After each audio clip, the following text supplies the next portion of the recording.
വളരെ പരിമിതമായ രണ്ട് വാക്കിലൂടെ ഞാൻ ആശംസകൾ നേരാൻ ആഗ്രഹിക്കുന്നത്, സംശയം വേണ്ട, ഇന്ത്യൻ യൂണിയൻ മുസ്ലിം ലീഗിന്റെ പ്രതിനിധിയായിട്ട് തന്നെ. കക്ഷി രാഷ്ട്രീയ വിഭാഗീയ ചിന്താഗതികൾക്കൊക്കെ അതീതമായി ഒട്ടേറെ ചരിത്ര സ്മരണകൾ അയവിറക്കുന്ന ഈ പൂനൂരിന്റെ മണ്ണിൽ മഹാനായ പണ്ഡിതൻ കാന്തപുരം ഉസ്താദിനെ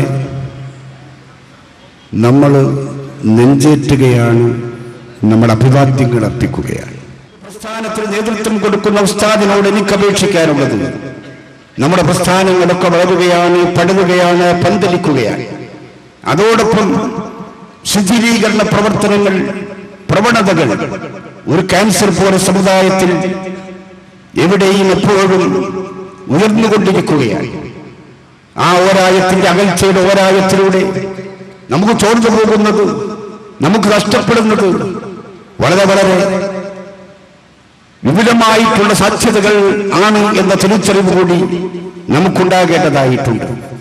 അതുകൊണ്ട് തന്നെ നമ്മുടെ മുഖ്യധാരയിൽ യോജിക്കാവുന്ന മേഖലകളിലൊക്കെ യോജിച്ചുകൊണ്ട് തകർന്നുകൊണ്ടിരിക്കുന്ന നമ്മുടെ അവകാശ സംരക്ഷണത്തിന്റെ, ഐതിഹാസികമായിട്ടുള്ള അവകാശ സംരക്ഷണത്തിന്റെ പോരാട്ടത്തിന് നേതൃത്വം കൊടുക്കാൻ, ഐക്യത്തിന്റെ വശം മുറുകെ പിടിക്കാനും പരമാവധി യോജിപ്പിന്റെ മേഖലകൾ കണ്ടെത്താനും അങ്ങയുടെ നേതൃത്വപരമായിട്ടുള്ള കഴിവുകൾ പ്രയോജനപ്പെടുത്തണം എന്നൊരിക്കൽ കൂടി വിനീതമായി അഭ്യർത്ഥിക്കാൻ വേണ്ടി മാത്രമാണ് ഞാൻ ഈ സന്ദർഭം ഉപയോഗപ്പെടുത്തുന്നത്.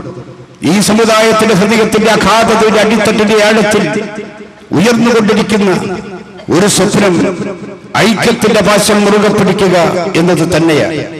തീർച്ചയായും യോജിക്കാവുന്ന മേഖലകളിൽ ഇവിടെ സൂചിപ്പിച്ചതുപോലെ ഒരിക്കലും എന്റെ സങ്കല്പത്തിലുള്ളത് രാഷ്ട്രീയമായ യോജിപ്പിന്റെ മേഖലയല്ല. അതിലപ്പുറം മുസ്ലിം സമുദായത്തിന്റെ ഇസ്സത്തും ആത്മാഭിമാനവും വീണ്ടെടുക്കുന്നതിന് വേണ്ടി, ആ അഭിമാനകരമായ അസ്തിത്വം, ഹോണറബിൾ എക്സിസ്റ്റൻസ്, അത് നിലനിർത്തുന്നതിന് വേണ്ടിയുള്ള യോജിപ്പിന് നേതൃത്വം കൊടുക്കാൻ ആദരണീയനായ ഉസ്താദിന് സാധിക്കുമാറാകട്ടെ എന്നൊരിക്കൽ കൂടി പ്രാർത്ഥിച്ചുകൊണ്ട് ഞാൻ എന്റെ ആശംസാ പ്രസംഗം ഇവിടെ അവസാനിപ്പിക്കുകയാണ്.